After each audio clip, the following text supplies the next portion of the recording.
ఈరోజే గురు పౌర్ణమి ఎంతో పవిత్రమైన విశేషమైన రోజు. ఆషాఢ మాసంలోని శుక్లపక్ష పౌర్ణమి రోజున గురు పౌర్ణమి పండుగను జరుపుకుంటారు. మహాభారత గ్రంథకర్త అయిన వేదవ్యాస మహర్షి జన్మించింది ఈ రోజే. ఈ వ్యాసుడు పరాశర ముని వలన సత్యవతీదేవికి జన్మించాడు.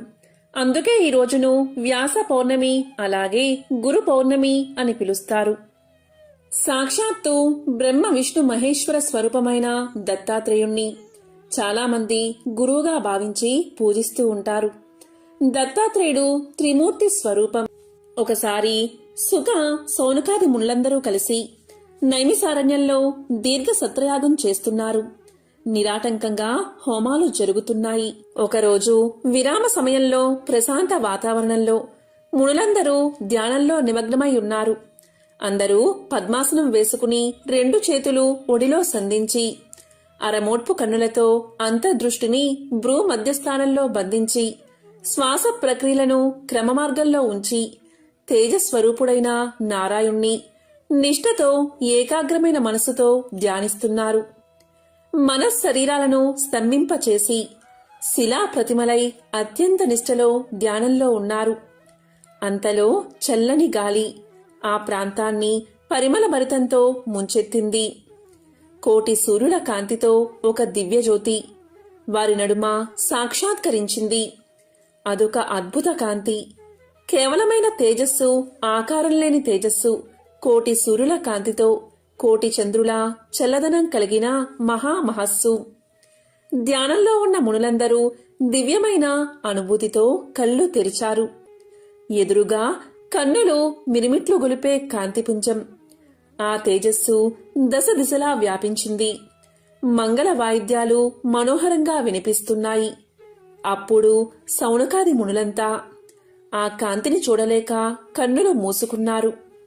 వెంటనే చేతులు జోడించి ఆర్తితో, మహానుభావా తేజస్వరూప, నువ్వు అనుగ్రహించి మా ఎదుట నిలిచినా నిన్ను దర్శించలేని అసక్తులము. అద్భుతమైన ఆ తేజస్సును మా కన్నులు తట్టుకోలేకపోతున్నాయి. మనస్సు మాత్రం పరమానందంలో మునిగి ఉంది. ఈ అనుభూతిని మేమిప్పుడూ అనుభవించలేదు.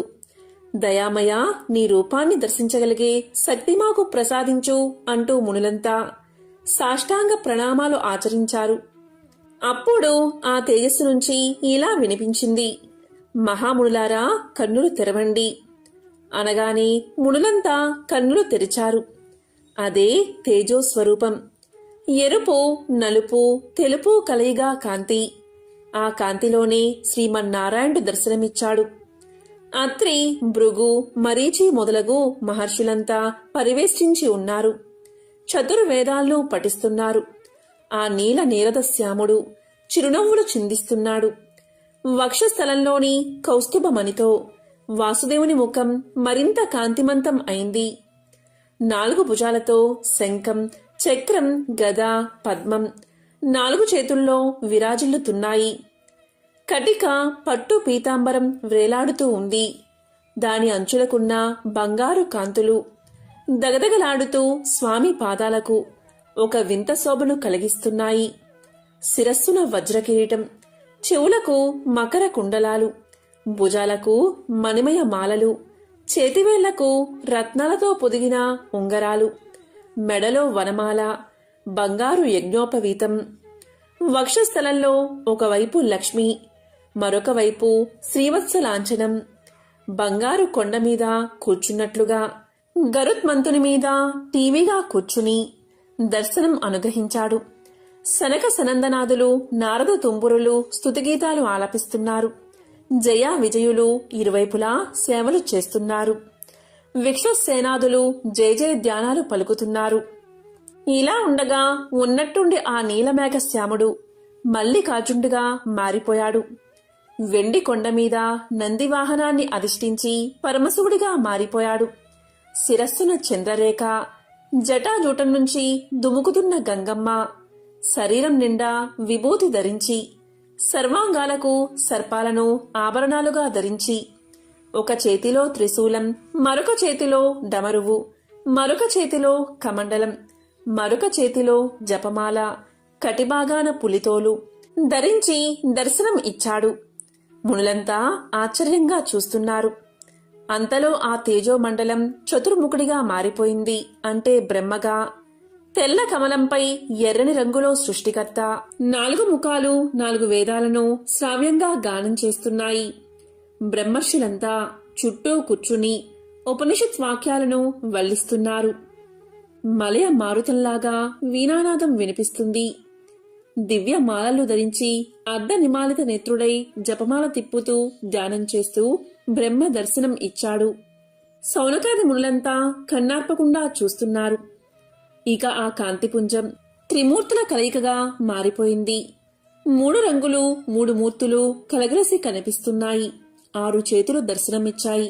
శంఖము, చక్రము, త్రిశూలము, డమరువు, మాలా కమనలం చేతిలో కనిపించాయి. సకల దేవతలు సేవిస్తున్నారు.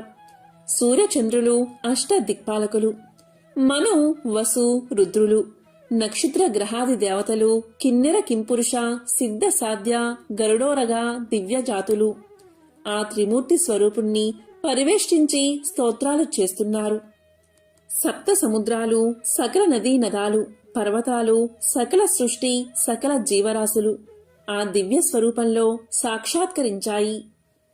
దీంతో సౌనకాది మునులంతా ఆశ్చర్య ఆనందాల నుంచి తేరుకుని సాష్టాంగ దండ ప్రణామాలు చేస్తూ, మహానుభావ, త్రిమూర్తి స్వరూప, మా జన్మలు ధన్యం అయ్యాయి, చరితార్థులం అయ్యాము, మా జపాలు తపస్సు నేటికి ఫలించింది, మహాయోగీశ్వరులకు కూడా లభించని దివ్య దర్శనాన్ని అనుగ్రహించావు, కరుణాస్వరూప, ధన్యులం అయ్యాము, దేవాది దేవా, భక్తితో మేము చేసే షోడశోపచారాలు స్వీకరించి మమ్మల్ని కృతార్థుల్ని చేయమని వినయంతో అభ్యర్థించారు.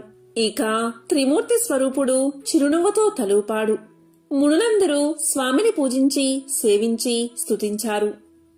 అప్పుడు మునులంతా స్వామిని ఇలా అడిగారు, ఇన్ని ఆకారాలలో మాకు కనిపించావు, వీటిలో నీ అసలైన రూపమేది, నీ నివాసమెక్కడా, నీ జన్మ కర్మల వృత్తాంతం ఏమిటి?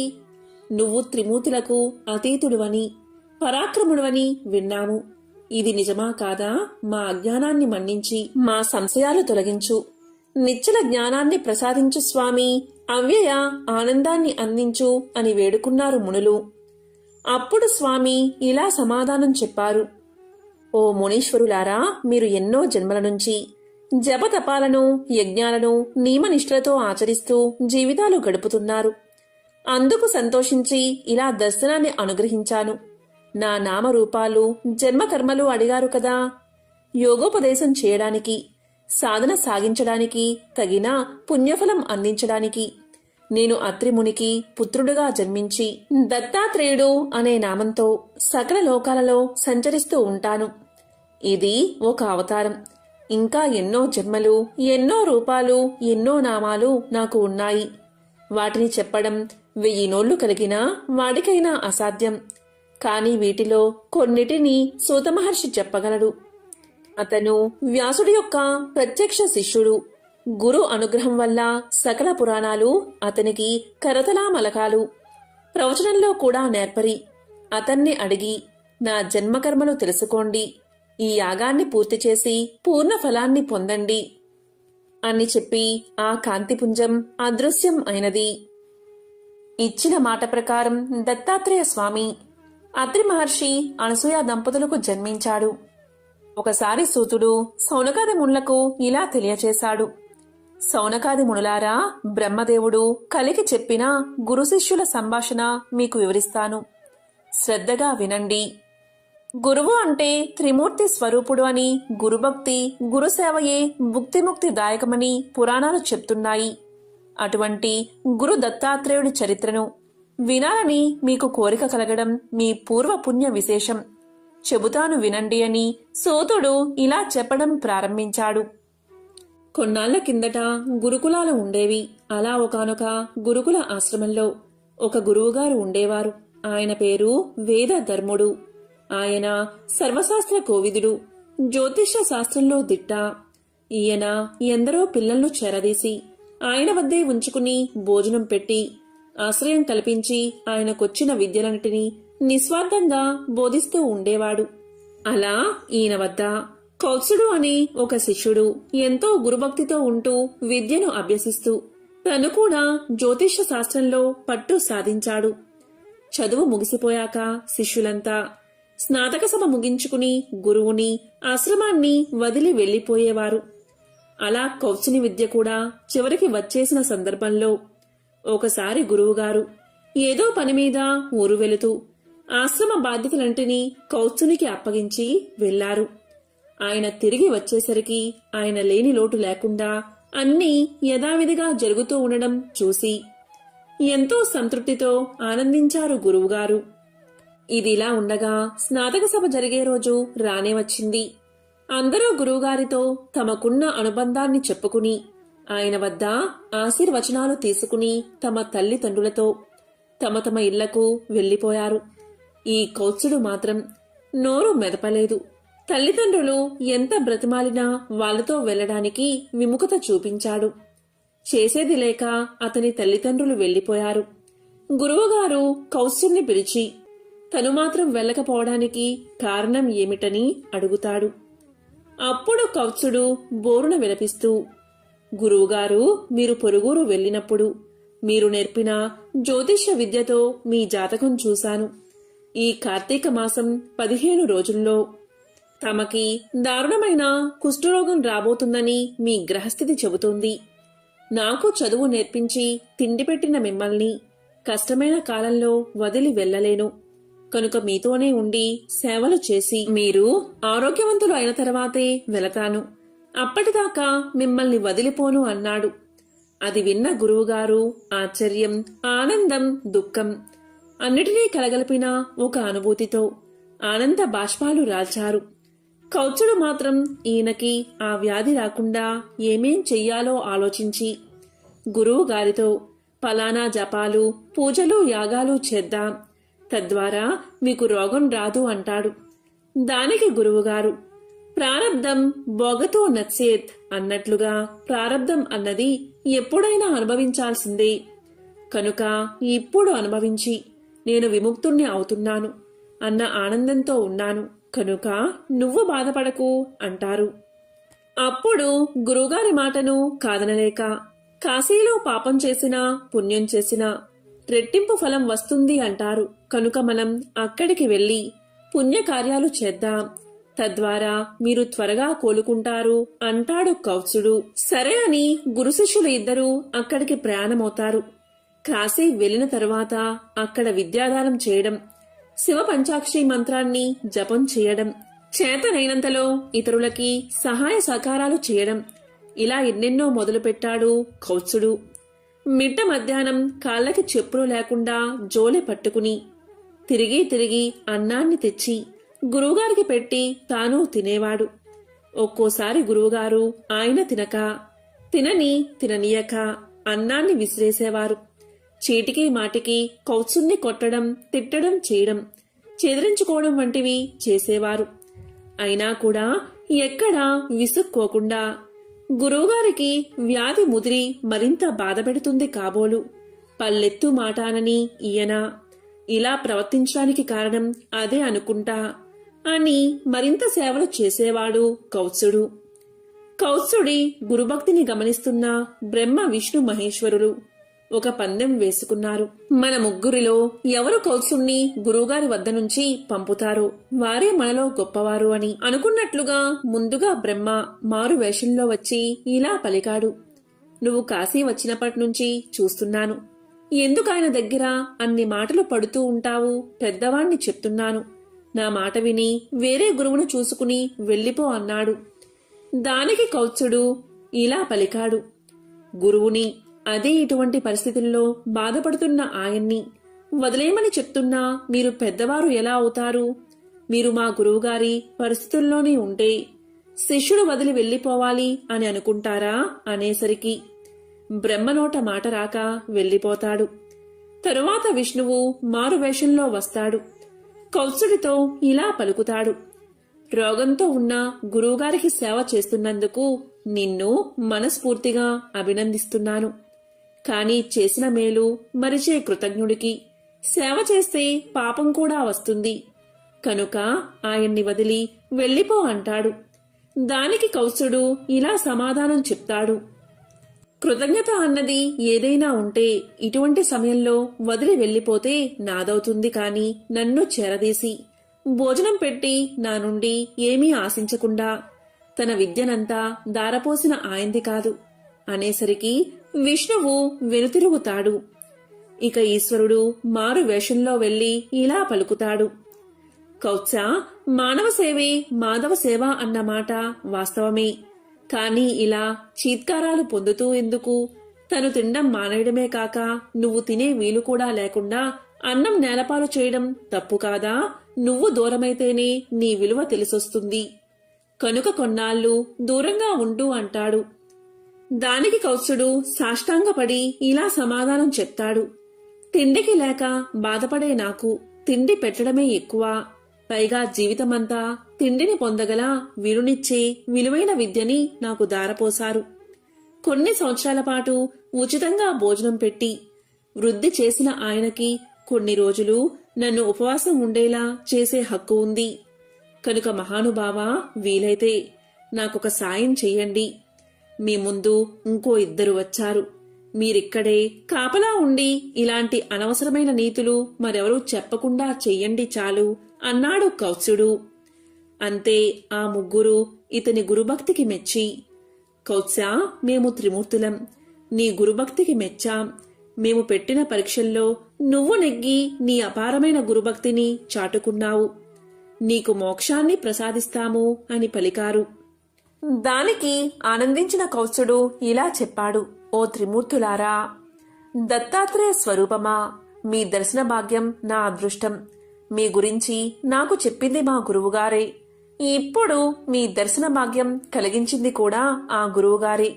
కనుక నాకు నా గురువే బ్రహ్మ, నా గురువే విష్ణువు, నా గురువే మహేశ్వరుడు. మీ ముగ్గురిని సృష్టించిన ఆ పరబ్రహ్మ ఎవరైతే ఉన్నారో ఆయన కూడా నాకు నా గురువే. అందువల్ల నాకు మోక్షానికి అర్హత వచ్చింది అంటే నాకు ఇన్ని నేర్పించి ఇంతలా తీర్చిదిద్దినా మా గురువుగారికి కూడా ఆ అర్హత ఉన్నట్లే కనుక ఆయనకే ఇవ్వండి అన్నాడు కౌత్సుడు. ఇటువంటి గురుభక్తి ఉన్నందుకు శిష్యుణ్ణి, అటువంటి గొప్ప శిష్యుణ్ణి తయారు చేసినందుకు గురువుని, ఇద్దరినీ మెచ్చిన త్రిమూర్తులు ఇద్దరికీ మోక్షాన్ని ప్రసాదించారు అంటూ ఈ కథను సూతుడు సౌనకాది ముళ్లకు తెలియచేశాడు. దత్త పురాణంలోని మరొక విశేషమైన కథను ఇప్పుడు తెలుసుకుందాం. ప్రతిష్టానపురంలో ఒక బ్రాహ్మణుడు ఉన్నాడు. అతను జ్ఞాన విజ్ఞాన పారంగతుడు. ఆయనకు లేకలేక ఒక మగబిడ్డ జన్మించాడు. ఆ బిడ్డడు పుట్టినప్పటి నుంచి ఏ చైతన్యమూ లేకుండా ఒక జడ పదార్థంలాగా ఉంటున్నాడు. శారీరక ఎదుగుదల ఉంది కాని మానసిక చైతన్యం కనిపించడం లేదు. వీధిలోకి రాడు, ఎవరితోనూ కలవడు, ఆటపాటలు లేవు. పెడితే తింటాడు, పెట్టకపోతే పస్తుంటాడు. ఇది తినొచ్చు, ఇది తినకూడదు, ఇంత తినొచ్చు, ఇంత తినకూడదు అనే విచక్షణ జ్ఞానం లేదు. మలమూత్రాలకు తేడా లేదు. నిలబడి ఉంటే నిలబడ్డ చోటే, కూర్చుంటే కూర్చున్న చోటే, పడుకుంటే పడుకున్న చోటే అన్నీను. ఏదో పిశాచం పట్టినవాడిలా ఎప్పుడూ ఏకాంతాన్ని కోరుకుంటూ, ఎవరితో కలవాలన్నా పలకాలన్నా భయపడుతూ, చదువు సంధ్యలు లేకుండా ఇంటిలోనే పడి ఉన్న కొడుకును చూసి ఆ దంపతులు ఎంతో కుమిలిపోతూ ఉండేవారు. దాన ధర్మాలు, తీర్థయాత్రలు, నోములు, జపాలు, వ్రతాలు, గ్రహశాంతులు అన్నీ అయ్యాయి. అన్ని రకాల వైద్యాలు అయ్యాయి. సొమ్ము కరిగిపోయింది. కాని కుర్రవాడిలో మాత్రం మార్పులేదు. విష్ణుదత్తుడి మహిమ గురించి విని ఆ దంపతులు బిడ్డను తీసుకువెళ్లారు. చూపించి పరిస్థితి వివరించారు. మహానుభావా, మాకు ఒక్కగానొక్క కొడుకు, దయచేసి వెన్ని మామూలు మనిషిని చెయ్యండి అని పాదాల మీద పడి ప్రార్థించారు. విష్ణుదత్తుడు ఆ బిడ్డ వైపు నిశితంగా చూశాడు. విషయం అర్థమైంది. అతన్ని తన దగ్గర ఉంచుకుని తల్లిదండ్రుల్ని భోజనం చెయ్యమని చెప్పి లోపలకు పంపించాడు. వాళ్ళు అలా వెళ్ళగానే ఆ బిడ్డతో విష్ణుదత్తుడు ఇలా అన్నాడు. బ్రహ్మాన్, తమరెవరు? ఎందుకు ఇక్కడికి వచ్చారు? పనేమిటి? ఏమి చేస్తున్నారు? హాయిగా మీ ఇంటికి మీరు వెళ్ళండి.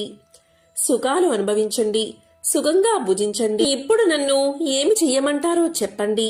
ఈ జడ్డితనాన్ని వదిలేయండి అని విష్ణుదత్త యోగి అనేసరికి ఆ శిశుయోగి పెదవి విప్పి ఇలా పలికాడు. ఏం చెయ్యను, ఎక్కడికి వెళ్ళను, ఏది స్వీకరించను, ఏది పరిత్యజించను. కల్పాంతంలో నీటితో నిండిపోయినట్లు ఈ విశ్వం ఆత్మ పదార్థంలో నిండిపోయింది. అంతా నేనే, నేను సదానందమయుణ్ణి. నాకింకా భోక్తం ఏమిటి, పరిత్యాజం ఏమిటి? అన్నమూ నేనే, మంత్రమూ నేనే, మరొకటి నేనే, అన్నీ నేనే, అంతా నేనే అని పలకగా ఆ మాటలకు విష్ణుదత్తుడు చాలా సంబరపడ్డాడు. మృదువుగా కౌగలించుకున్నాడు. నాయనా, నిజమే, అంతా నువ్వే, అన్నీ నువ్వే, విశ్వమంతా ఆత్మ పదార్థమే. అలాంటప్పుడు కర్మను ఆచరించకపోవడం ఎంతటిదో ఆచరించడం అంతటిదే కదా. ఆచరించినందువల్ల నీకు ఏ దోషం చుట్టుకుంటుందో చెప్పు. నిష్కామ కర్మాచరణంతో జీవన్ముక్తుడివై సుఖంగా జీవించు. కర్మాచరణం నువ్వు చెయ్యి, ఎదుటివారికి నేర్పు, ఆదర్శప్రాయంగా నిలబడు. లోకం కోసం కొన్ని పనులు చెయ్యాలి. ఇందువల్ల కర్మానుబంధం చుట్టుకోదా అని నువ్వు అడగవచ్చు. చుట్టుకోదు. ఎందుకంటే ఏ బంధమైనా దేహాభిమానం వల్ల పుడుతుంది. దాన్ని వదలడమే కదా ముక్తి అంటే. ఓ శిశు యోగీశ్వర, సస్వరూపం తెలుసుకో. ఇక్కడ నీకు కర్మానుబంధం లేదు.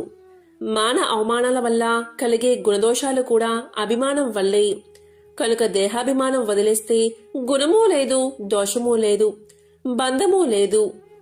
ఓ బాలయోగి, మోక్షమనేది ఎక్కడో ఆకాశం మీదనో, పాతాళంలోనో, భూగోళం మీదనో లేదు, మనలోనే ఉంటుంది. అహంకార రూపమైన విమోహం నశించడమే మోక్షమంటే. ఇదేమంత కష్టం కాదు. పువ్వులు కోయడం కన్నా, కన్నులు మూసుకోవడం కన్నా అహంకార పరిత్యాగం చాలా తేలికైన పని. ఇందులో ఏ కొంచెం కష్టం కూడా లేదు. ఎందుకంటే ఇది మనస్సు పని కనుక.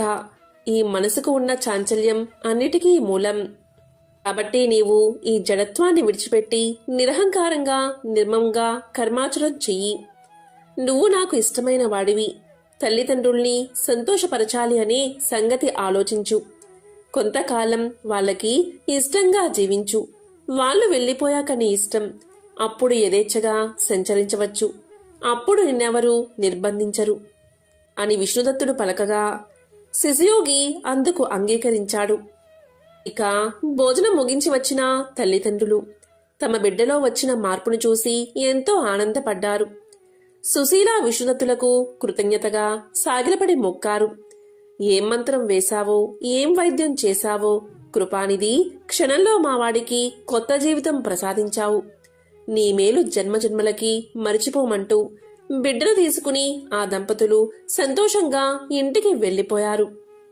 ఆ శిశుయోగి తల్లిదండ్రులు ఉన్నంతకాలం వారికి ప్రీతికరంగా మెలిగి, ఆ పైన బంధ విముక్తుడై ఊరు ఇల్లు వాకిలి అన్నిటినీ విడిచి ఆత్మరతుడై ఈ భూగోళం మీదకి ఎక్కడికో వెళ్లిపోయాడు. దత్తపురాణంలోని మరొక విశేషమైన కథను ఇప్పుడు విందాం. పూర్వం నైషధ మహానగరంలో హేమకుండలుడు అనే వైశ్యుడు ఉండేవాడు. కుబేరుడితో సాటివచ్చే సంపన్నుడు. విప్ర అగ్ని దేవతా పూజలు తప్పక చేసే అలవాటు ఉన్నవాడు. కృషి, వాణిజ్యము అతని ప్రధాన వృత్తులు. గోవుల్ని, గుర్రాల్ని, గేదెల్ని కొనడం, బాగా పెంచడం, ఎక్కువ సొమ్ముకి అమ్మడంతో బాగా ఆర్జించాడు. పాలు, పెరుగు, మజ్జిగ, గడ్డి, గాదం, కట్టెలు, కందమూల ఫలాలు, ఉప్పు, జాజికాయలు, పిప్పళ్ళు, రకరకాల ధాన్యాలు, కూరగాయలు, వంట నూనెలు, వస్త్రాలు, ధాతువులు, బెల్లము, కలకండ. ఒకటేమిటి, అన్నిటినీ క్రయావిక్రయాలు చేసేవాడు. లాభాలు బాగా గడించేవాడు. సంపన్లోకెల్లా సంపన్నుడు అయ్యాడు. అమ్మడం, కొనడం, లాభాలు గడించడం, ఈ వ్యాపకంలోనే అతడికి తెలియకుండానే వయస్సు గడిచిపోయింది.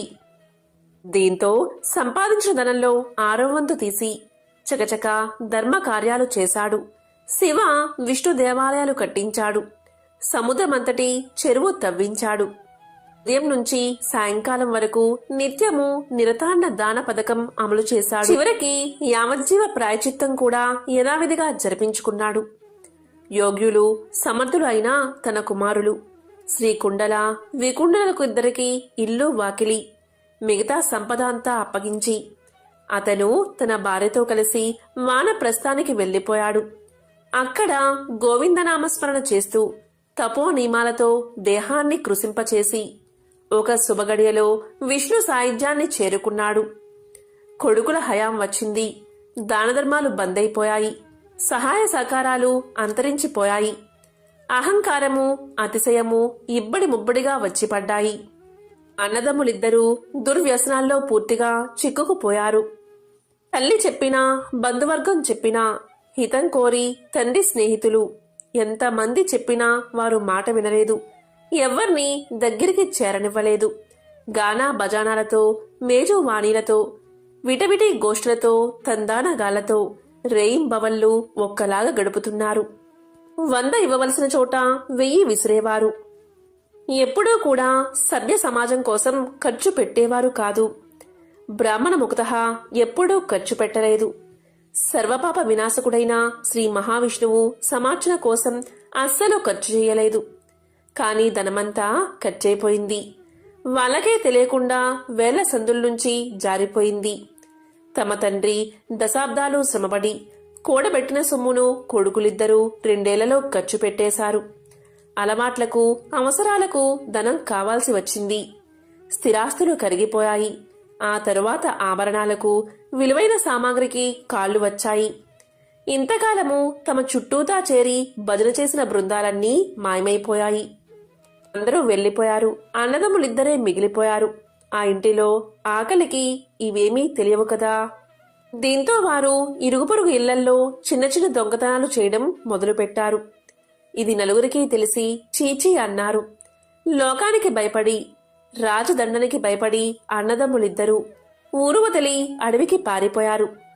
అక్కడ జంతువుల్ని వేటాడి, పక్షుల్ని సంహరించి, పళ్ళు ఫలాలు తిని కొన్ని సంవత్సరాలు హాయిగా గడిపారు.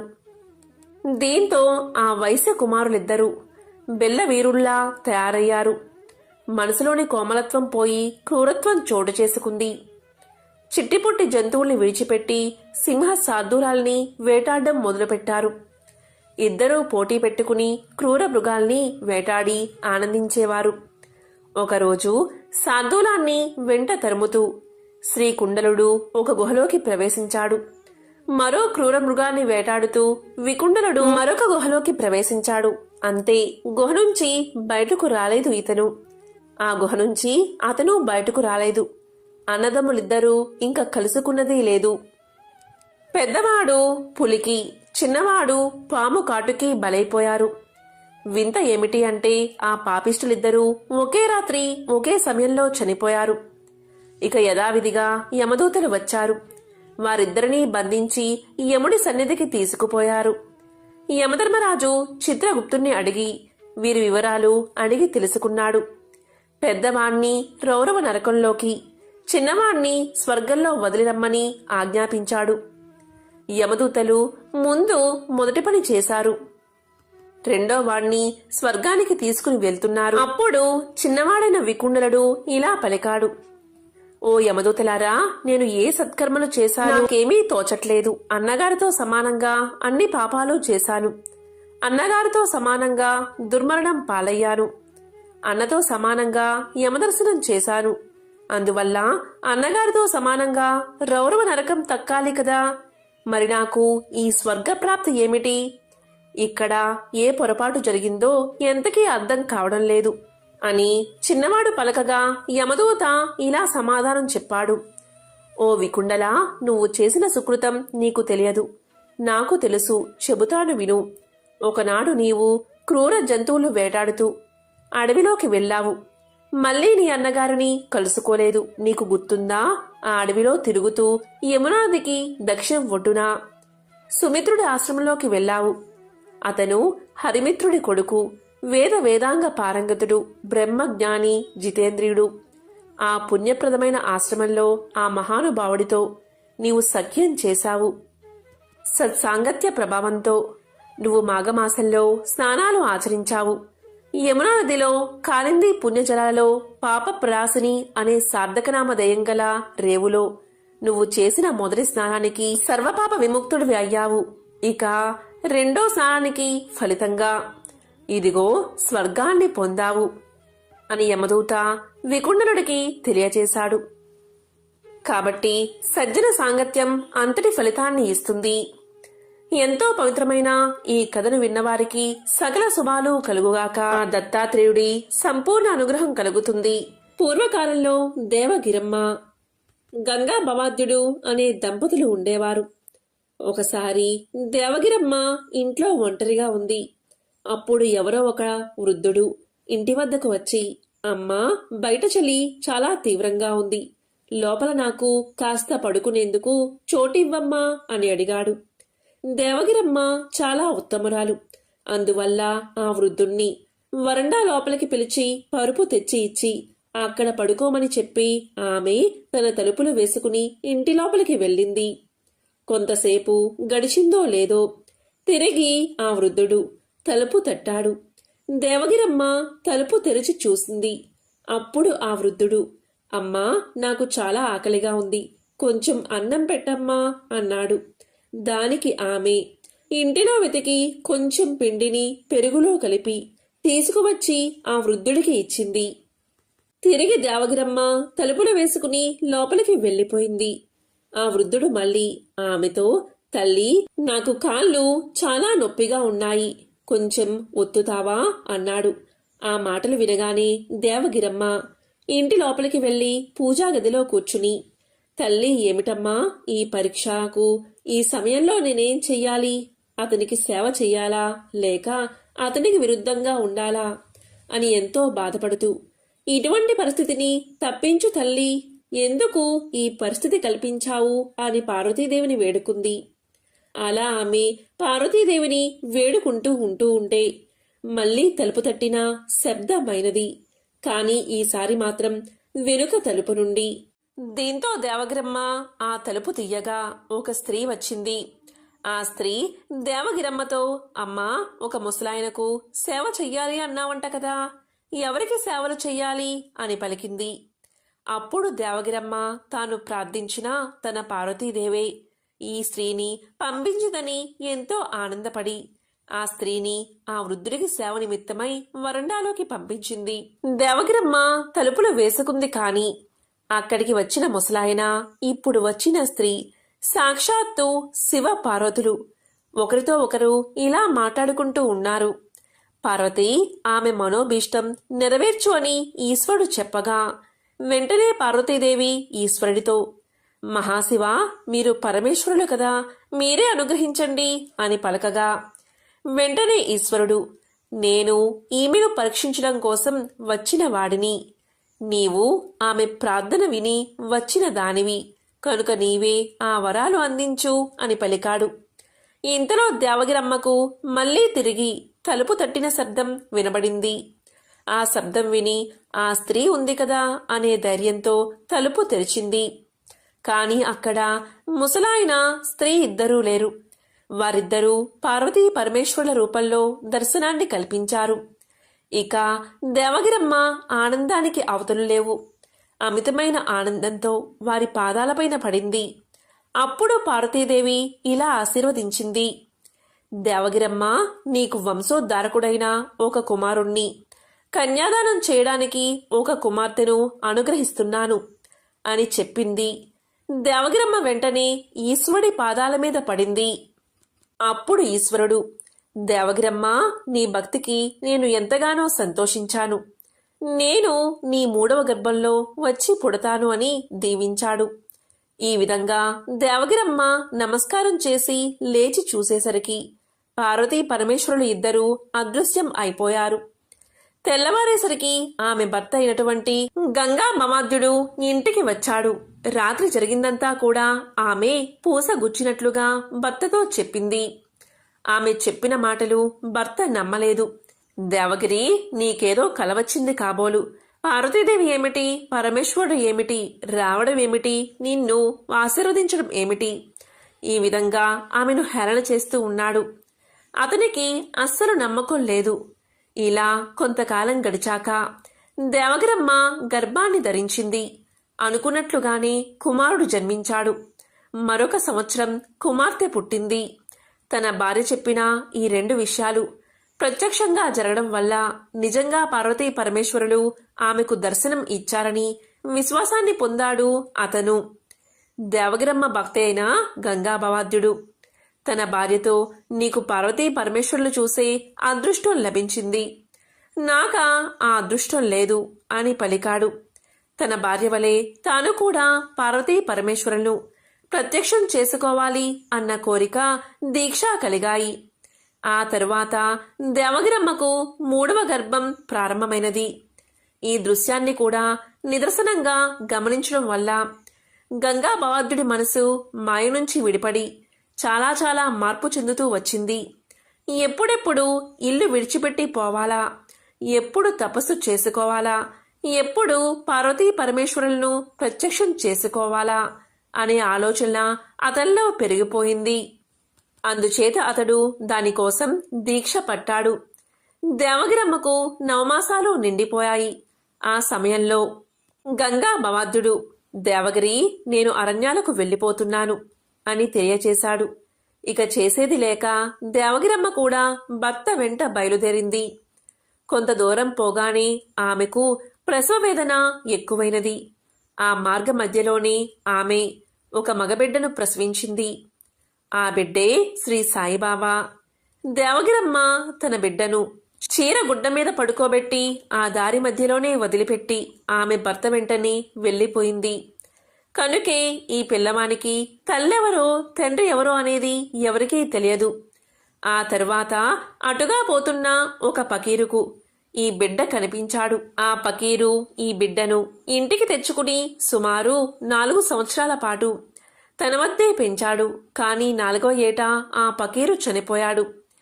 ఏకాకి అయిన ఆ పకీరు భార్య ఆ బాబును మాత్రం ఎంతో ప్రేమగా పెంచుకోసాగింది. అయితే అప్పటికే ఆ పిల్లవాడి చేష్టల వల్ల గ్రామంలో హిందూ ముస్లింల కలహాలు మరింత ప్రజ్వరిల్లి గొడవలు జరుగుతూ ఉండేవి. ఆ అనాథ బాలుడు హిందూ దేవాలయాలకు వెళ్లి మహమ్మద్ ప్రవక్త గురించి ప్రవచించేవాడు. మే అల్లాహు, నేనే దేవుణ్ణి అనేవాడు. ఒక్కొక్కసారి అల్లా మాలిక్, దైవమే సర్వాధికారి అనేవాడు. తర్వాత మసీదులోకి వెళ్లి రాముడే అల్లా, శివుడే దేవుడు అని వెర్రికేకలు వేసేవాడు.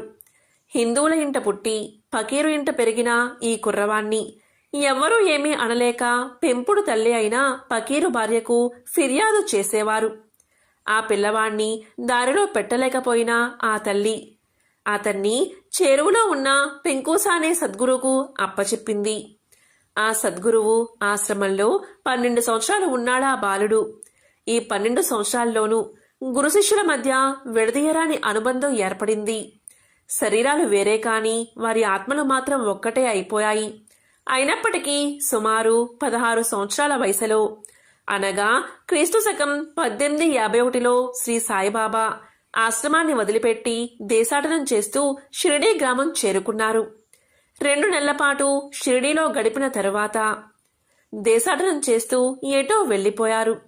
మళ్లీ చాంద్ బాయ్ బంధువుల పెళ్లి నిమిత్తమై ఆ పెళ్లిలో షిరిడీకి చేరుకున్నారు. ఆ తరువాత 1918 విజయదశమి నాడు సమాధి చెందే పర్యాంతం దాదాపు సంవత్సరం, అంటే దాదాపు కొన్ని సంవత్సరాల పాటు ఆయన శరీరంలోనే ఉండిపోయారు. శ్రీ పుట్టపర్తి సాయిబాబా చెప్పిన ఈ సద్గురు సాయినాథ జన్మకథ ఎవరైతే వింటారో వారికి సకల శుభాలు కలుగుతాయి. గురుదేవుడి అనుగ్రహం తప్పకుండా కలుగుతుంది. మరొక కథను ఇప్పుడు తెలుసుకుందాం. ఒకానొక ఊరిలో సుశీల, వేణుగోపాల్ అనే దంపతులు ఉండేవారు. వేణుగోపాల్ కొంచెం దూకుడు స్వభావం కలవాడు. కోపం, ఆవేశం ఎక్కువ. ప్రతిదానికి తగులు పడుతూ ఉండేవాడు. సౌమ్యత అనేది ఏ కొసానా లేదు. నోరు విప్పితే చాలు అన్నీ పరుషమాటలే. అతని భార్య సుశీల మాత్రం శాంతంగా, వినయంగా ఉండేది. నిత్యం పూజలు చేస్తూ ఉండేది. మంచి భక్తురాలుగా ప్రసిద్ధికెక్కింది. భర్త ఎన్ని అన్నా సర్దుకుపోతూ ఉండేది. ఏనాడూ భర్తతో పోట్లాడేది కాదు. భర్త తెచ్చిన దానితో సంతృప్తిగా సంసారం సాగించేది. కానీ రోజులన్నీ ఒకేలాగా ఉండవు కదా.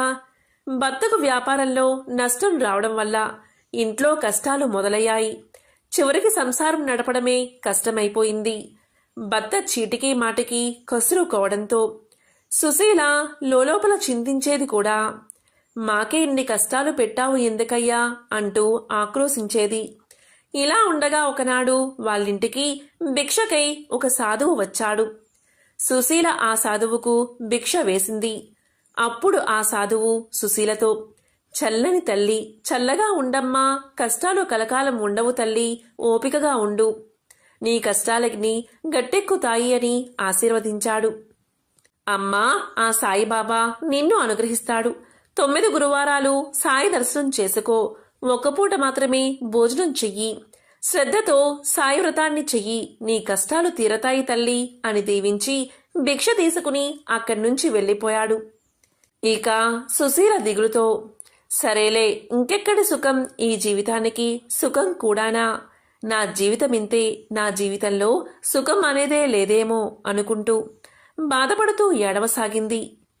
ఇక సుశీల రాత్రి పడుకునే సమయంలో ఒకవేళ సాధు చెప్పిన సాయిబాబా వ్రతం చేసుకుంటే కష్టాలు తీరతాయి అని అనుకుంటూ పడుకుంది. రాత్రి కలలో సాయిబాబా దర్శనాన్ని ఇచ్చి, సుశీల, నువ్వు 1 అడుగు వెయ్యి, నా వైపు వేశావంటే 100 అడుగులు నేను నీ వైపు వేస్తాను, నా పైన నమ్మకాన్ని ఉంచు, విశ్వాసం ఉంచు అని పలికాడు. ఇక సుశీల మర్నాడు ఉదయం పూజ తర్వాత భర్తకు సపరిచర్యలు చేసి సాయిబాబా గుడికి బయలుదేరింది. మందిరంలో సాయిబాబాను మనస్ఫూర్తిగా ప్రార్థించింది. బాబాకు నమస్కారం చేసి, ఓ దయామయ, రేపు గురువారం నుంచి నీ వ్రతాన్ని ఆచరిస్తాను అని అనగానే ఎవరో భుజం తట్టి నేనున్నాను అని చెప్పినట్లు సుశీలకు అనిపించింది. ఒక్కసారిగా ఆమె ఒళ్ళు జల్దరించింది. ఆ అనుభూతిని జ్ఞాపకం తెచ్చుకుంటే ఆమె కళ్ళల్లో నీళ్లు కారాయి. ఇక దాన్ని తలుచుకుంటూ ఆమె ఇంటి ముఖం పట్టింది. ఎన్నడూ మంచి మాటలు పలకని సుశీల భర్త, బాబా మందిరానికి వెళ్తున్నాను అంటే నేను కూడా వచ్చేవాడినే కదా, ఆ బాబాదై ఉంటే మన బాధలన్నీ పటాపంచులైపోతాయి, పోయి బాబా చిత్రపటాన్ని తెస్తాను ఉండు అంటూ బయటకు వెళ్ళిపోయాడు. ఈ మాటలు విని సుశీల బెత్తరపోయింది. అంతా బాబా మహిమే అనుకుంది ఆవిడ. మర్నాడు గురువారం నిత్య పూజ తర్వాత కుంకుమ రాసి బొట్టు పెట్టి దానిపై నూతన వస్త్రాన్ని పరిచి భర్త తెచ్చిన సాయిబాబా పటాన్ని ఉంచింది. పసుపు, కుంకుమ, అక్షింతలతో బాబాను పూజించింది. ధూపదీప నైవేద్యాలతో షోడశోపచార పూజ చేసింది. అగరవత్తులు, సాంబ్రాణి ధూపం వెలిగించింది. భక్తితో వ్రతాన్ని ఆచరించింది. బాబా మంత్రించినట్లుగా భర్త కూడా అక్కడే ధ్యానంలో గడిపాడు. ఈ శుభ పరిణామానికి సుశీల ఎంతగానో సంతోషించింది. సుశీల ఆనాడు ఒంటిపూట ఆహారంతో గడిపింది. సాయిబాబా గుడికి వెళ్లి ప్రార్థన చేసింది. ఇలా 9 వారాలు చేసి 9 మంది ముత్తైదువులకు వాయినాన్ని ఇచ్చింది. భోజనాలు పెట్టింది. 9 వ్రత పుస్తకాలు పంచి పెట్టింది. అత్యంత భక్తి శ్రద్ధలతో, నియమనిష్ఠలతో సాయిబాబా వ్రతాన్ని ఆచరించింది. దీనివల్ల అనతి కాలంలోనే వారి ఇంట సంపదలు కలిగాయి. భర్త వ్యాపారంలో కూడా లాభాలు వచ్చాయి. సాయిబాబా అనుగ్రహం వల్ల సుశీల భర్త యొక్క స్వభావం కూడా పూర్తిగా మారిపోయింది. మిక్కిలి సౌమ్యుడై భక్తి కలిగి పరోపకార తత్వంతో మెలగసాగాడు అతను. ఇరుగు పొరుగు వారందరూ వారిద్దరూ సాక్షాత్తు ఆది దంపతులు అని అనుకునేవారు. వేణుగోపాల్ సుశీల దాంపత్యం ఎంతో అన్యోన్యంగా మారి వ్యాపారం 3 పువ్వులు 6 కాయలుగా కొనసాగింది. వారు వీలైనప్పుడల్లా సాయిబాబా వ్రతాన్ని ఆచరిస్తూ కాలం గడుపుతున్నారు. ఇలా ఉండగా ఒకనాడు వారింటికి సుశీల చెల్లెలు భర్త వచ్చారు. మాటల సందర్భంలో, అక్క, మా పిల్లలు చదువులో బాగా వెనకపడ్డారు, తరచుగా పరీక్షలు తప్పుతున్నారు, ఇంత డబ్బులు కట్టి చదివిస్తున్నాము, ఒక్క అక్షరం కూడా రావడం లేదు వీళ్లకు అంటూ వారు విసుక్కున్నారు. ఈ గొడవలతో విసిగిపోతున్నాను అక్క, ఏం చెయ్యాలో నాకు అస్సలు తోచడం లేదని చెల్లి అక్కతో చెప్పుకుంది. అప్పుడు సుశీల చెల్లితో, చెల్లి, అందరికీ బాబాగారు ఉన్నారు, నీవు వచ్చే గురువారం నుంచి సాయిబాబా వ్రతదీక్ష 9 గురువారాలు వ్రతాన్ని ఆచరించు, అంతా బాబాని చూసుకుంటారు అని చెబుతుంది. ఇక అక్క చెప్పినట్లుగా సుశీల చెల్లెలు 9 గురువారాలు సాయిబాబా వ్రతాన్ని ఆచరించింది. భక్తితో, విశ్వాసంతో, నమ్మకంతో వ్రతాన్ని పూర్తి చేసింది. దీంతో సుశీల చెల్లెల యొక్క పిల్లలకు పరీక్షల్లో మంచి మార్కులు వచ్చాయి. క్రమంగా పిల్లలు బాబాగారి దయవల్ల పెద్ద పరీక్షల్లో మంచి మార్కులతో ఉత్తీర్ణులు అయ్యారు. సుశీల చెల్లెలు, ఆమె భర్త ఎంతగానో సంతోషించారు. ఇదంతా బాబా దయవల్లే జరిగిందని బాబాగారికి పరమ భక్తులు అయ్యారు. నాటి నుండి ప్రతి సంవత్సరం అక్కా చెల్లెళ్ళు క్రమం తప్పకుండా సాయిబాబా వ్రతాన్ని చేసుకుంటూ సాయి వ్రత పుస్తకాలను పంచిపెట్టసాగారు. సుఖ సంతోషాలతో జీవించసాగారు. ఒకప్పుడు వయసు మీరిన మహిళ అయిన దేవి అనే అమ్మాయి పెళ్ళైతే షిరిడీ సాయిబాబాను దర్శించి కొబ్బరికాయ సమర్పిస్తానని మొక్కుకుంది. దీంతో బాబా అనుగ్రహం వల్ల ఆమెకు వివాహం జరిగింది. కాని ఆమె అత్తింటి వారికి సాయిబాబా అందు అస్సలు విశ్వాసం లేదు. అందుకని దేవి అత్తింటి వారి మనసు మార్చి తనను మొక్కు తీర్చుకోవడానికి షిరిడీకి రప్పించుకోమని బాబానే ప్రార్థించింది. దీంతో బాబా కరుణించి ఆమెకు షిరిడీ దర్శన భాగ్యాన్ని ప్రసాదించారు. ఆమె సాయిబాబా చరణాలకు శ్రద్ధా భక్తులతో మొక్కింది. మర్నాడు బాబా దర్శనానికి ద్వారకకు ఆ అమ్మాయి చేరుకున్నాక మహారాష్ట్ర సాంప్రదాయం ప్రకారం పెళ్లైన మహిళలు పెట్టుకునే ముక్కుకు ధరించే ఆభరణం గత రాత్రి ఎక్కడో పోగొట్టుకున్నట్టుగా తెలుసుకున్నది ఆమె. అది లేకుండా అత్తింటి వారు ఇంట్లో కనీసం అడుగైనా పెట్టనివ్వరు. దాంతో ఆమె నిస్సహాయ స్థితిలో ఏమి చెయ్యాలో తెలియక బాధపడుతూ బాబాను దూషించింది. అది గుర్తించిన బాబా ఆమెతో ఇలా పలికాడు, అమ్మా, నీ నాసికాభరణం నీ దగ్గరే ఉంది, ఎవరూ దొంగలించలేదు అన్నాడు. అది విన్న ఆమె కోపంతో బాబాకు నమస్కరించి కొట్టాల్ని తీసుకొచ్చిన కొబ్బరికాయని కొట్టకుండా తిరిగి వెళ్లిపోదామని నిశ్చయించుకుంది. అలా ఆమె తిరిగి వెళ్లిపోతూ ఉంటే బాబా ఇలా పలికారు, అమ్మా, నా కోసం తెచ్చిన కొబ్బరికాయను నాకు ఇవ్వు అని పలికారు. అది విన్న మహిళ మరింత కోపం తెచ్చుకుని నీ కొబ్బరికాయను నీవే తీసుకో అని బాబా ముందు గట్టిగా కొట్టింది. ఆ కొబ్బరికాయలో నుంచి ఆమె పోగొట్టుకున్న నాసికాభరణం బయటకు వచ్చింది. దాంతో ఆమె ఆనందానికి, ఆశ్చర్యానికి అవధులు లేకుండా పోయాయి. అలాగే ఆమె పశ్చాత్తాపంతో ఎంతో బాధపడింది. క్షమించమని వేడుకుంది. ఇలాంటి లీలలు పరబ్రహ్మ స్వరూపమైన సాయినాథునికే సాధ్యం. షిరిడీ సాయిబాబా తన జీవితంలో ఎంతో ఆనందంగా గడిపాడు. ఎంతో మధురంగా పాడేవారు. తొలి రోజుల్లో సాయిబాబా దీపాలు వెలిగించడంలో ఎంతో ఆసక్తి చూపించేవారు. సాయిబాబా దుకాణాలకు వెళ్లి దీపాల కోసం వర్తకులను నూనె అడిగేవారు. చేతిలో రేకు డబ్బా పట్టుకుని స్వయంగా దుకాణాల్లో తానే అడిగి దానిని డబ్బాలో పోయించుకునేవారు. తరువాత ఆ నూనెను మట్టి ప్రమిదల్లో పోసేవారు. తరువాత అతను ఆ దీపాలను ఆలయంలోనూ మసీదుల్లోనూ దేదీప్యమానంగా వెలిగించేవారు. ఇలా కొన్ని రోజుల వరకు సాగింది. దీపారాధన అంటే బాబాకు ఎంతో ప్రీతి. దీపావళి పర్వదినం రోజు సాయిబాబా దీపోత్సవం చేసేవారు. సాయిబాబా గుడ్డ పేలికలను ఒత్తులుగా చేసి ప్రమిదల్లో పెట్టి నూనె పోసి దీపాలను వెలిగించేవారు. సాయిబాబా ప్రతిరోజు నూనెను ఉచితంగా అడిగితే వర్తకులు కాదు అనకుండా ఇచ్చేవారు. ఒకసారి వర్తకులంతా బాబాకు వ్యతిరేకంగా మారారు. ప్రతిరోజు ఇలా ఊరుకుని నూనె పొయ్యడమేమిటి అని అనుకున్నారు వాళ్ళంతా. తర్వాత రోజు బాబా ప్రతిరోజులాగే నూనె కోసం వర్తకుల వద్దకు వెళ్లారు. కానీ వర్తకులందరూ నూనె ఇవ్వడానికి నిరాకరించారు. సాయిబాబా మారు మాట్లాడకుండా వెనుతిరిగారు. మసీదుకు చేరుకున్నారు. ప్రమిదల్లో గుడ్డ పీలికలతో వత్తులు చేసి ప్రమిదల్లో పెట్టారు. ఆ వర్తకులంతా నూనె లేకుండా బాబా ఎలా దీపాన్ని వెలిగిస్తారో చూద్దామన్నట్లు చూస్తూ ఉన్నారు. అప్పుడు బాబా మసీదు గూట్లో నుండి తన రేకు డబ్బాను తీశారు. అందులో నూనె లేదు. అప్పుడు బాబా ఆ డబ్బాల్లో నీళ్లను పోసి బాగా కలియతిప్పి ఆ నీటిని నోటిలోకి తీసుకుని పుక్కిలించి తిరిగి ఆ డబ్బాలోకి పోశారు.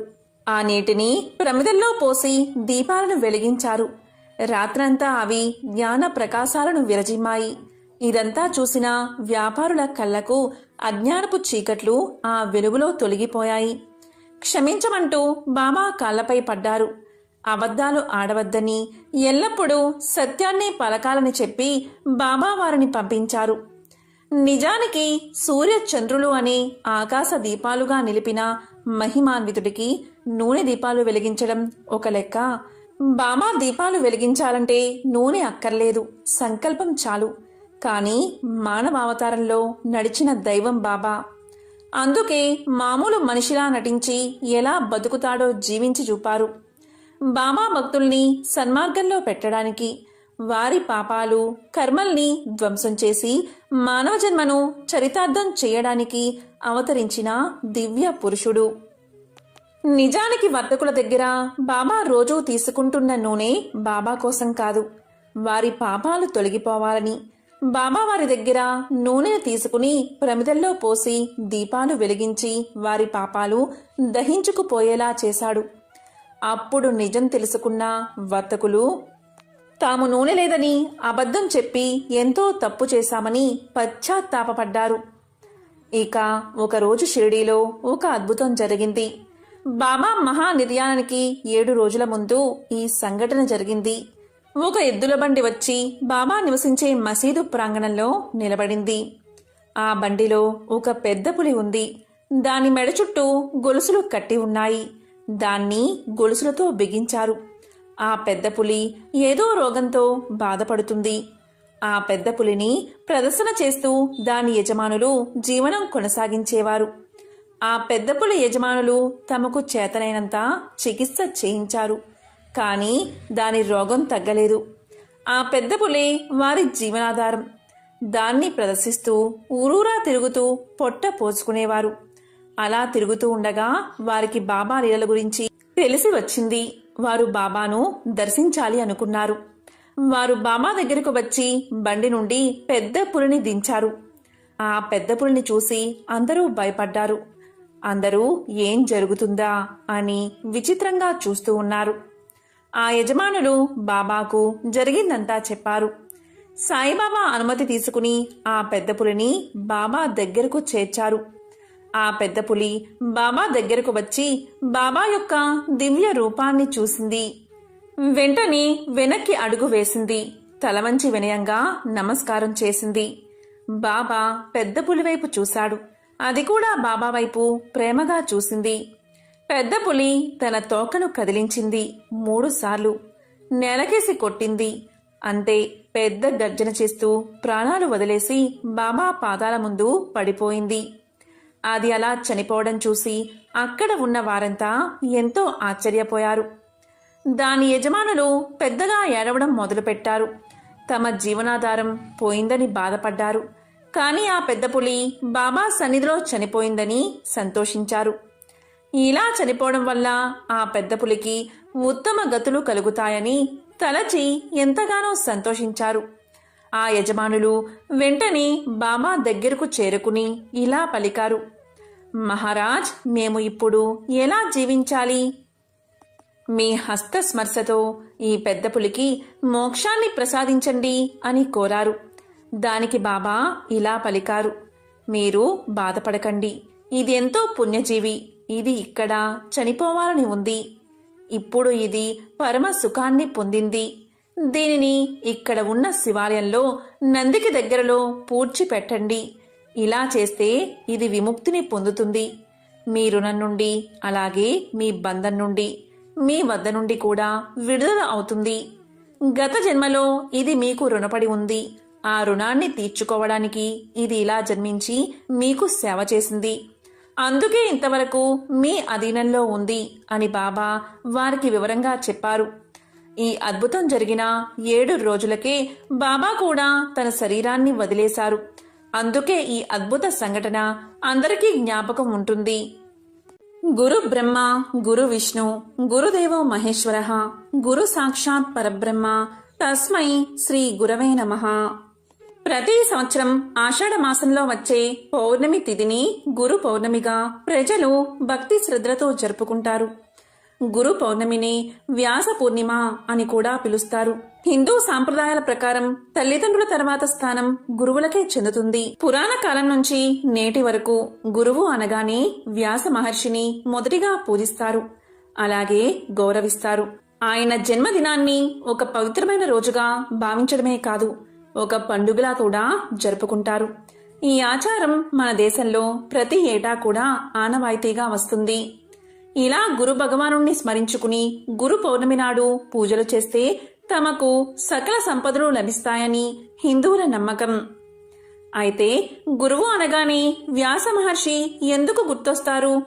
ఎందుకని ఈ రోజున ఆయన్ని అందరూ పూజిస్తారు, అతని ఆశీర్వాదాన్ని తీసుకుంటారో, దీని వెనుక ఉన్న కథ ఏంటో ఇప్పుడు తెలుసుకుందాం.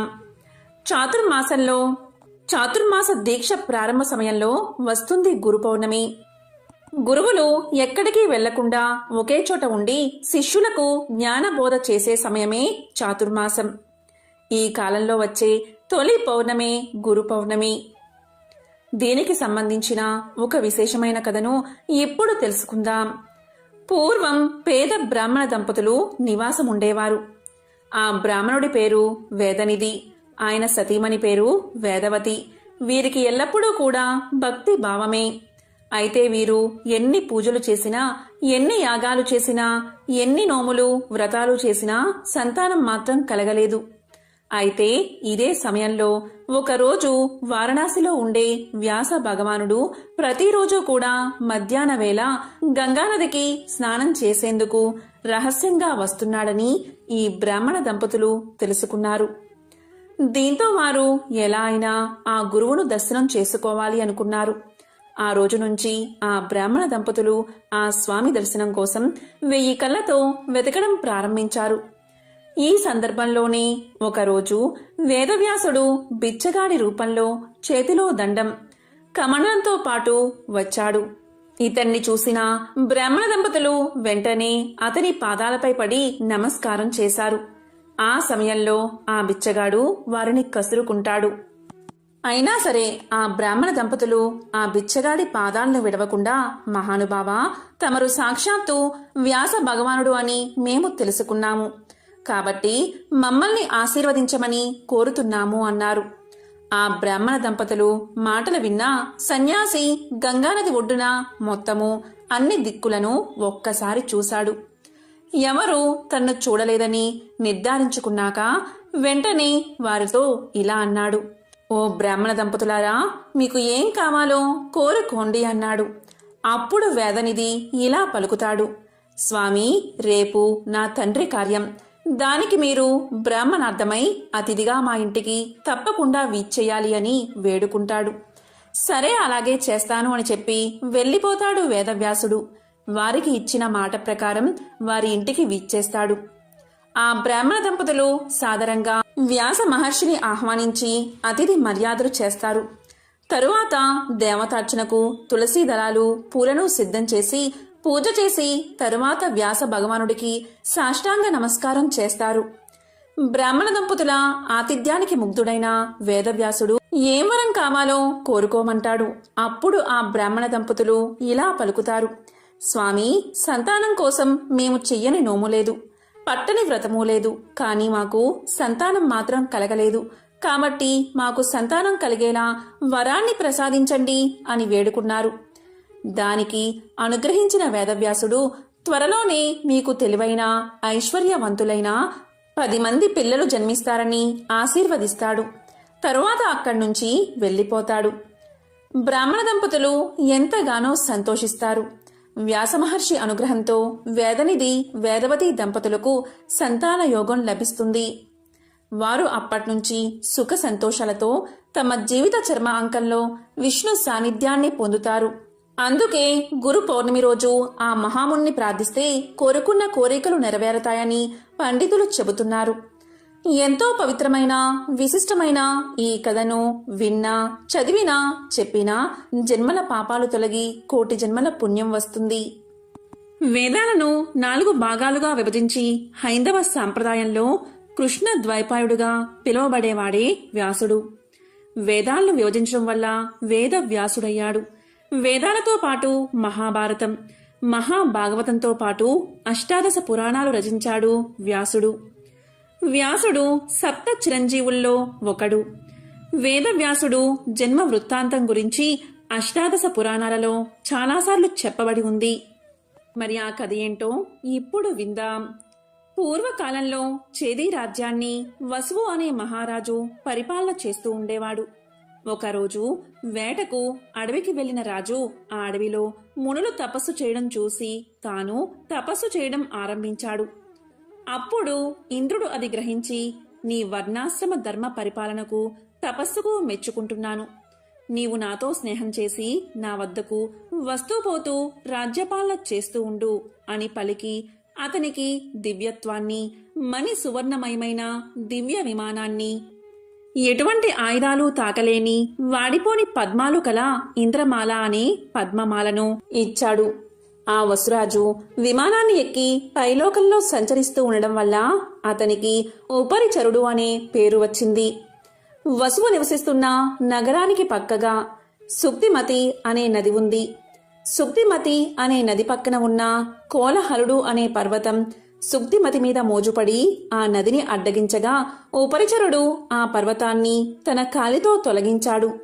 సుక్తిమతికి కోలాహలుడికి మధ్య జరిగిన సంపర్కం వలన గిరిక అనే కుమార్తె, వసుపదుడు అనే కుమారుడు జన్మిస్తారు. సుక్తిమతి వారిరువుర్ని వసువుకి కానుకగా ఇస్తుంది. వసువు గిరికని వివాహం చేసుకుంటాడు. వసువు వసుపదుణ్ణి సైన్యాధిపతిగా చేస్తాడు. ఒకరోజు వసువు వేటకు వెళ్తాడు. అప్పుడు తన భార్య గిరిక గుర్తుకు రావడంతో రేతస్సు పడుతుంది. ఆ పడిన రేతస్సుని ఒక దొన్నెలో చేర్చి ఆ దొన్నెని డేగకు ఇచ్చి తన భార్యకు ఇమ్మంటాడు. ఆ డేగ ఆ దొన్నెను తీసుకుని పోతూ ఉండగా మరో డేగ చూసి అది ఏదో తినే పదార్థం అని ఆలోచించి ఆ డేగతో పోట్లాడుతుంది. అప్పుడు ఆ రేతస్సు యమునా నదిలో పడుతుంది.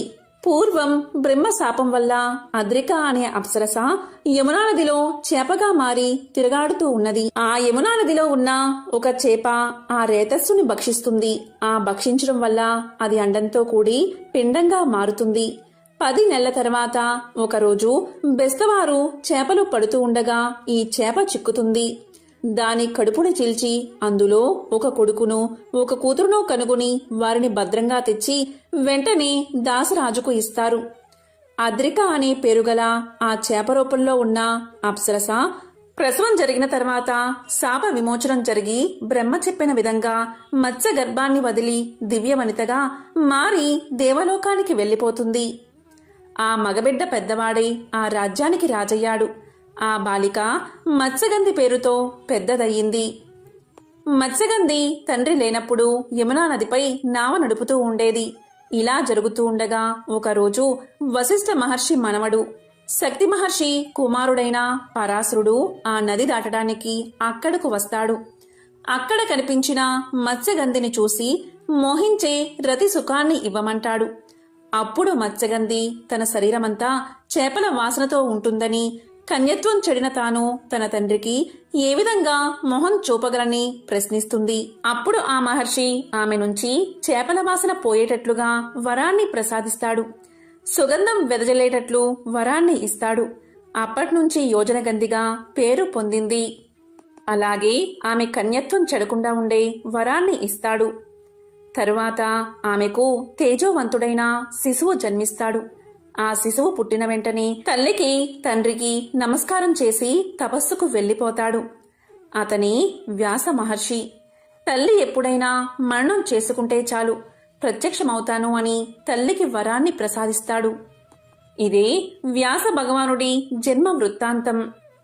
ప్రతి సంవత్సరం ఆషాఢ మాసంలో వచ్చే పౌర్ణమి రోజున, అంటే వ్యాస మహర్షి పుట్టినరోజున గురు పౌర్ణమి పండుగను జరుపుకుంటారు. అయితే ఈ గురు పౌర్ణమి రోజు కొన్ని పనులు అస్సలు చేయకూడదు.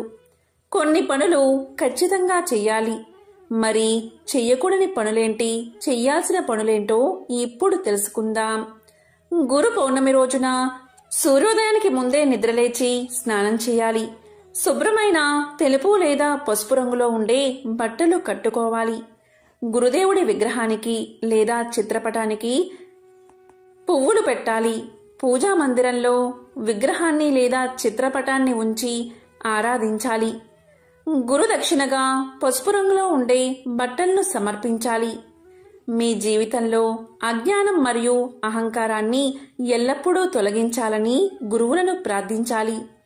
గురు పౌర్ణమి రోజున మీకు కష్టాలు తొలగిపోవాలి అంటే, మీ ఆర్థిక సమస్యలకు పరిష్కారం లభించాలి అంటే కొన్ని పనులు తప్పకుండా చేయాలి. ఈ రోజున మీరు అవసరమైన వారికి లేదా పేదలకు పసుపు ధాన్యాలు దానం చేయాలి. అలాగే పసుపు రంగులో ఉండే మిఠాయిలను అందరికీ పంచిపెట్టాలి.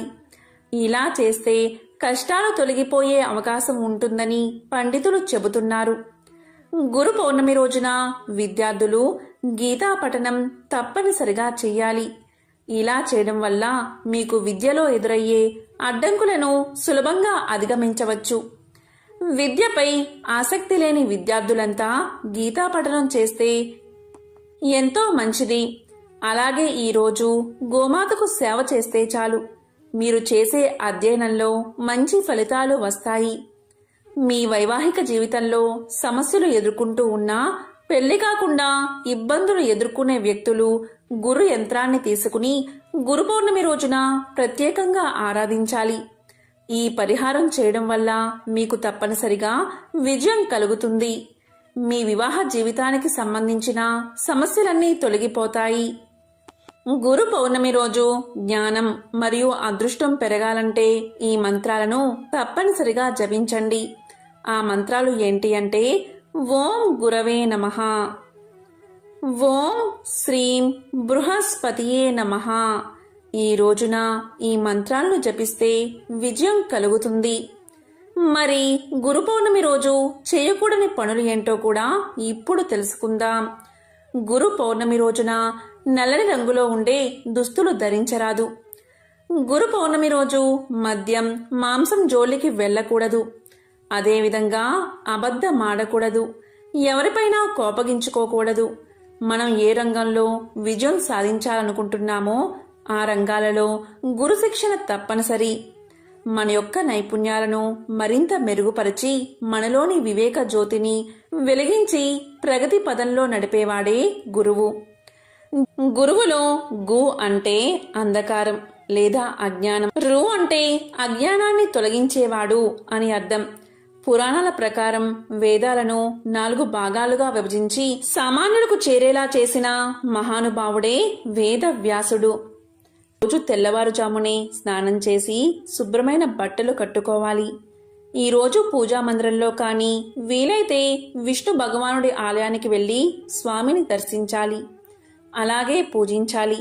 మీ గురువుల వద్ద ఆశీస్సులు తీసుకోవాలి. గురు పౌర్ణమి అంటే షిరిడీ సాయినాథుడికి ఎంతో ఇష్టమైన రోజు. ఈ రోజు సాయినాథుడి భజన చేస్తే కుటుంబంలో ఎలాంటి కష్టాలు ఉన్నా తొలగిపోతాయని చాలామంది నమ్మకం. కాబట్టి ఎంతో పవిత్రమైన విశేషమైన గురు పౌర్ణమి రోజు ఎంతో విశేషమైన ఈ కథలను విన్నా, చదివినా, చెప్పినా, వినిపించిన సకల శుభాలు కలుగుతాయి. జన్మల దోషాలు తొలగి కోటి జన్మల పుణ్యం వస్తుంది. ఓం గురవే నమః.